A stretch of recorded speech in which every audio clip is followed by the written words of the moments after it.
Roberto, un riconoscimento che premia la tua carriera, il tuo impegno sia a livello ristorativo che sportivo. Assolutamente, io mi sento come tutti noi parte integrante di questo meraviglioso territorio. Insieme a tutto questo territorio abbiamo fatto tantissime azioni.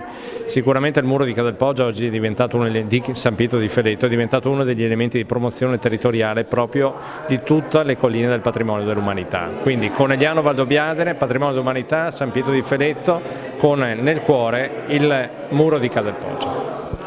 Come si sta preparando Cadelpoggio per la tappa del Prosecco? Allora, vorrei dividere due cose. Il muro si sta preparando come sempre tirato a specchio, avrà un'ospitalità nel massimo rispetto di quelle che possono essere le normative, quindi si sale a piedi, non ci sarà nessuna forma di aggregazione non controllata, nel senso che tutti dovranno mantenere il distanziamento almeno di 1 metro e soprattutto non ci saranno le solite grigliate, le solite cose che si facevano gli altri anni, perché questo non è concesso.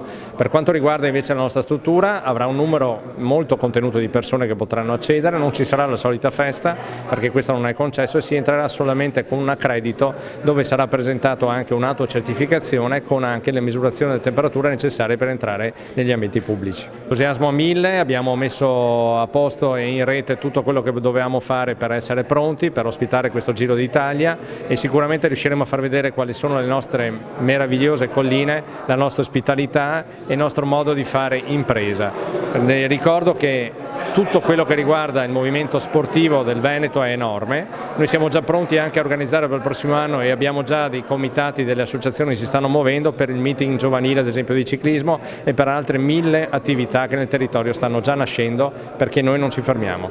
Ecco, Sindaco, tutto pronto per il Giro d'Italia, Conegliano come si sta preparando? Beh, si sta preparando ormai da mesi per farsi trovare pronta a questo avvenimento, per cui ci stiamo distribuendo in questi giorni tutti gli adesivi che saranno alle finestre.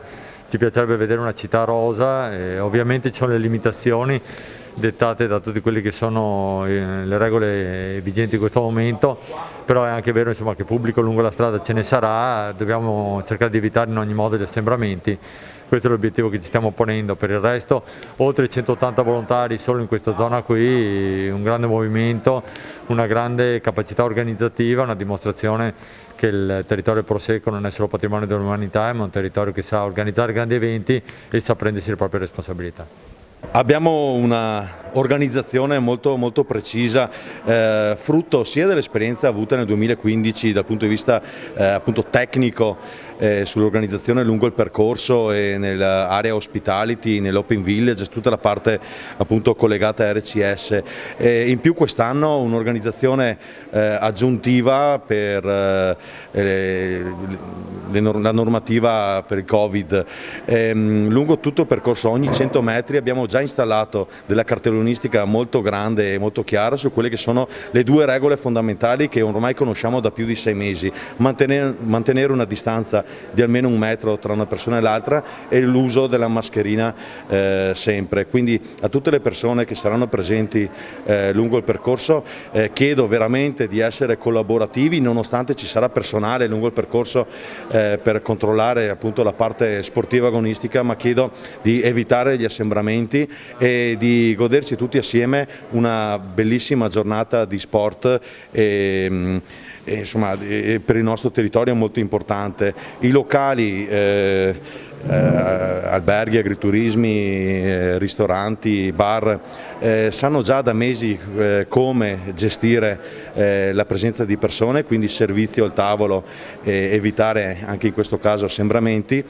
Molto sta nella coscienza delle persone di rispettare queste regole per far sì che il grande sforzo fatto da tutti, dal comune, dagli organizzatori, da tutti i volontari, sia uno sforzo premiato. Ecco, Sindaco Rizzo, come si sta preparando San Pietro di Feletto per il Giro d'Italia?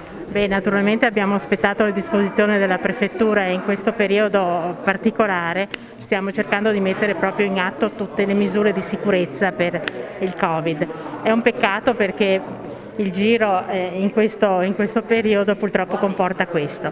Comunque ci siamo attivati, abbiamo messo in campo diversi volontari nonché la protezione civile e diciamo metteranno in atto tutte quelle norme che già conosciamo, pertanto la mascherina all'aperto, il distanziamento, non non si possono fare assembramenti, pertanto questo è quello che noi stiamo mettendo e che i volontari avranno il compito di mettere in atto nel territorio durante il Giro d'Italia. Ecco Marzia, un giudizio su questa giornata. Alberto è stato premiato, un importante riconoscimento. Sì, Alberto per me e per mia sorella è un grandissimo imprenditore, ma non è solo un imprenditore per l'attività che ha, è un imprenditore proprio a livello umano, perché si è dato sempre da fare per dare sempre più validità al nostro territorio. Quello che lui fa dietro le quinte è importante e lui sta sempre dietro le quinte. Secondo me era giusto dargli un riconoscimento ufficiale, perché c'è sempre qualcuno avanti che lui lascia passare perché è così. Cioè lui è veramente una persona iper discreta e molto umile.